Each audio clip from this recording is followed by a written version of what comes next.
to We Report. I'm Mara Smith. All of America feels a sense of unease. A plane goes down in Saudi Arabia, shootings and bombings in crowded Paris. 14 dead and 22 injured in San Bernardino, California. Fear has taken over the nation. I'm Jack Oringer. I think everyone's wondering, can it happen here? Again. When is ISIS going to strike? Tonight on We Report, imported fear. We begin in Paris. The attention of the world turned there on November 13th when 7 attackers sacrificed their lives to take the lives of others. Beth Hammond tells us exactly what happened on that night. The world is still on high alert following the terror attacks in Paris. That day, 130 people were killed and 368 more were injured in various locations around the city, making it the deadliest attack in France since World War II. The attack started in 4 separate restaurants with automatic weapons, ending in 15 deaths and 10 critically injured.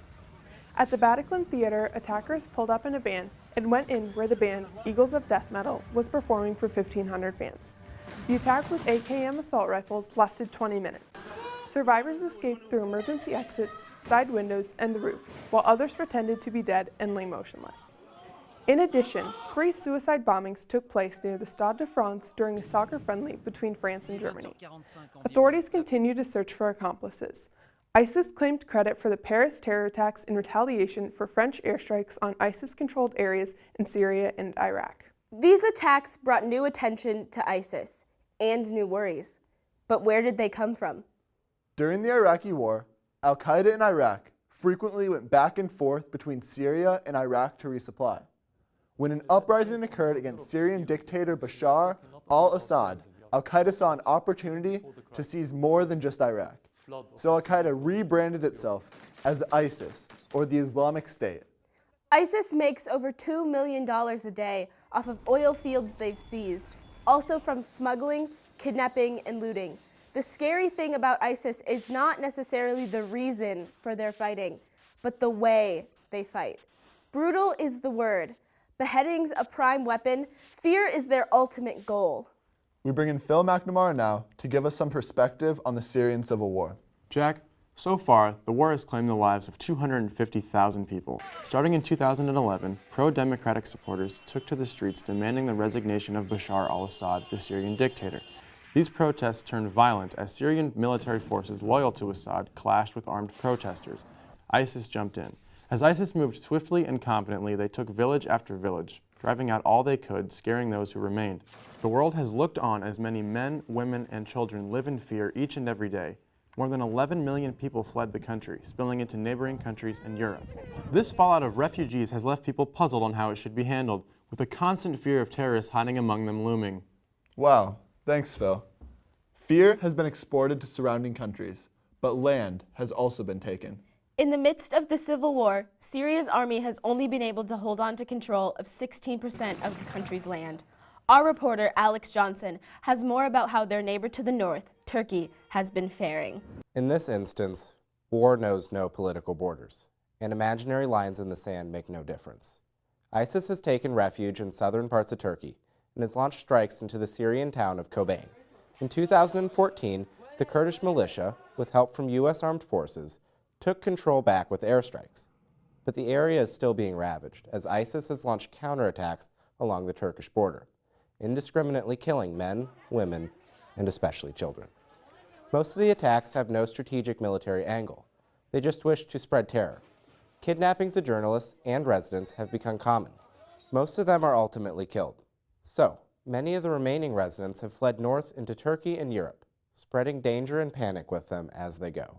These refugees are leaving by the droves. They're entering Turkey, Jordan, Lebanon, and Iraq. Jenna Hansen joins us now with a look at just how widespread the refugee alarm is. More than 4.5 million Syrians have left their homes and fled the terror. Most are leaving without food, shelter, and proper clothing such as footwear and blankets for the winter. There is widespread illness, malnourishment, and abuse. Turkey is currently housing more than 1.9 million people, living in abandoned buildings, sheds, and garages, some even setting up tents in vacant land. Many European countries like Germany have invited them in, But this has led to wave after wave of people walking across Europe. Many countries have tried to keep them out, setting up military checkpoints and razor wire fences. Since they found one of the Paris attack suspects came to France as a refugee, more countries have pushed the refugees away. Europe is now struggling to figure out what to do. The fear is all over Europe, but it hasn't stopped there. When we return, terror in American streets.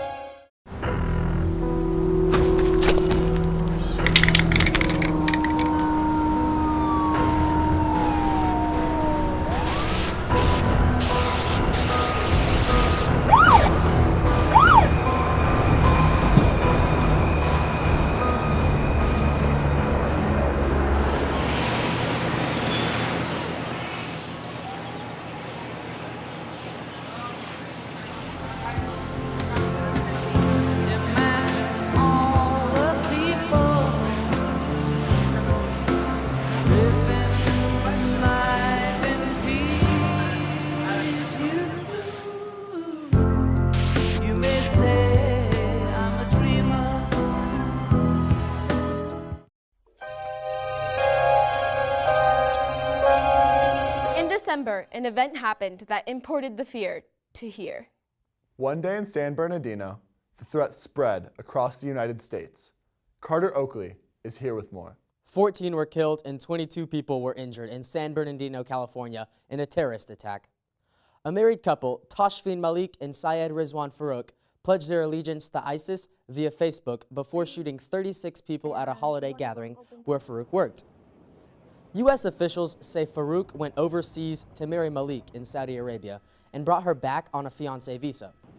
31 governors across the country have since requested that resettlement of Syrian refugees in the United States stop until the worries about our country's security are addressed. They don't want to invite more mayhem into our homes. Advocates for the refugees say the governor's announcements amount to fear-mongering. Terror, coming to the U.S. Again, is ISIS winning?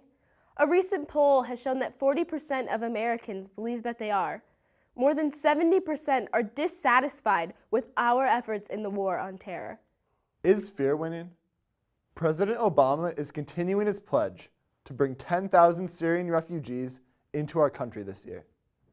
He assures us that we have a very robust vetting procedure for those refugees and that terrorists are not coming in on his watch. This news has led to protests. We go to Olivia McDermott to fill us in. What started as a small protest at a mosque in Phoenix turned into a collision of First Amendment ideals. An estimated 500 people gathered in the streets in front of shops in response to a Facebook event. This caused many shop owners to close early out of fear of violence. Another conflict arose in Pennsylvania when 50 staff members from a local school attended a workshop held by another mosque that was funded by taxpayers. And in Pflugerville, Texas, an Islamic center found a copy of the Quran on their front doorstep covered in feces. After the Pflugerville incident, however, some community members reacted with support. One 7-year-old even brought $20 from his piggy bank.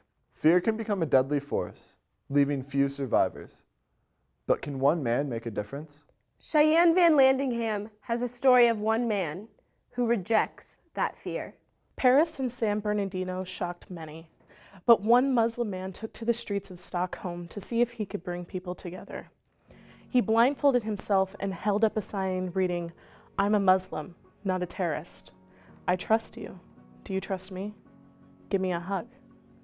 Time goes by, one man reaches out, one trusting hug. Slowly but surely, more follow.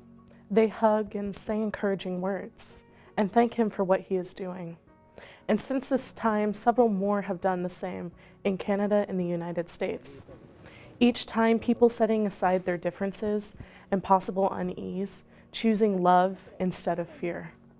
So I ask you, would you hug him? This attempt to export terror is far from over.